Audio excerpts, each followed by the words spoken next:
May nalalapit na pong long weekend na naman po tayo mga kapuso. Alamin na natin ang paghahanda ng NLEX para dyan.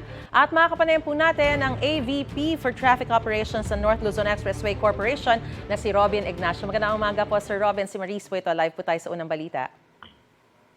Good morning, Ma'am Maris, at good morning din po sa ating mga taga-subaybay ng unang hearing. Una po sa lahat, paano po ba ang paghahanda ninyo para maiwasan na naman ang matinding traffic sa darating na long weekend?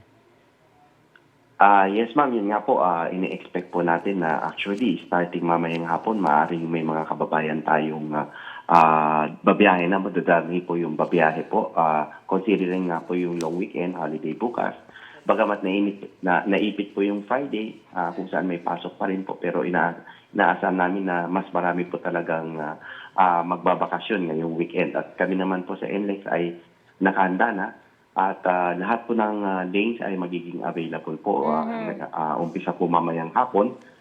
Maliban na lang po yung mga hindi naman po critical na plaza po natin, meron kaming gagawing RFID enhancement, RFID system enhancement po na one lane at a time lang naman. Pero itong ating mga critical plazas, kagaya po ng Balintawak, Bukawi, San Fernando at maging yung Tarlac sa SCTX ay magiging open lanes naman po tayo lahat. At yun po, umpisa po mamayang hapon, magdadagdag po kami ng mga deployments ng mga personnel para po mag-assist dito sa ating mga babiyaheng mga kababayan.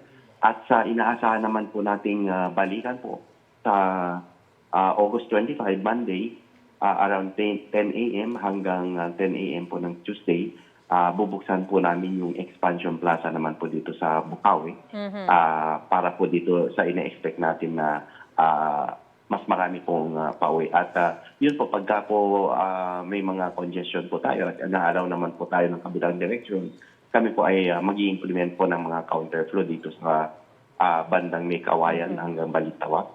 Ganon din po yung sa uwian, yung sa may papunta ng Bukawi area.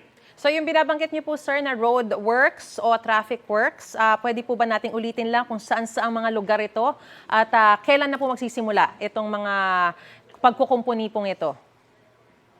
Actually, nag-umpisa na po noong August 18. Tuwing gabi lang naman po ito, Ma'am Maris, mga 8 p.m. to 4 a.m. So, hindi naman po ito makaka-apekto masyado.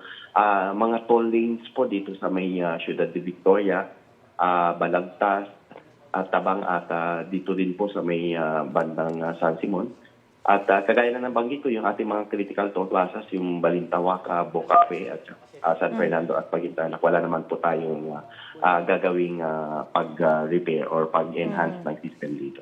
Alright, kumusta naman po yung paglilinis sa mga waterways sa paligid ng NLEX?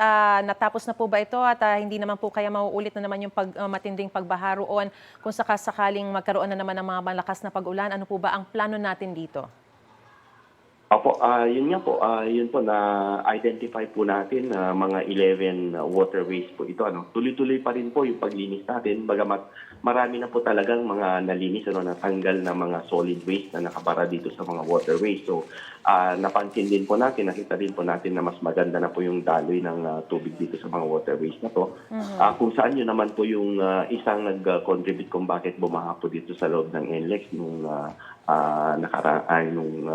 nung isang Monday evening At yun po, na-detect nga po natin na maraming solid waste na po na nakabara dito sa waterway. So ito po ay present namin at sinuggest po namin na sa DOTR na linisin. At yun po, suportado naman po ng DOTR yan at maging yung MMDA, yung TRB, at saka yung DPWH at local government po ng May Kawayan at Valenzuela ay tulong-tulong po na ginagawa po ito. So tuloy-tuloy pa po yung paglilinis natin at inaasa natin na malaking tulong po ito sa hindi na pagbaha dito sa area. Alright, magandang assurance po yan. Maraming salamat po sa impormasyong binigay niyo po sa amin. NLEX AVP for Traffic Operations, Robin Ignacio. Magandang umaga po sa inyo. Maraming salamat po, ma'am, at magandang umaga po. Gusto mo bang mauna sa mga balita? Mag-subscribe na sa GMA Integrated News sa YouTube at tumutok sa Unang Balita.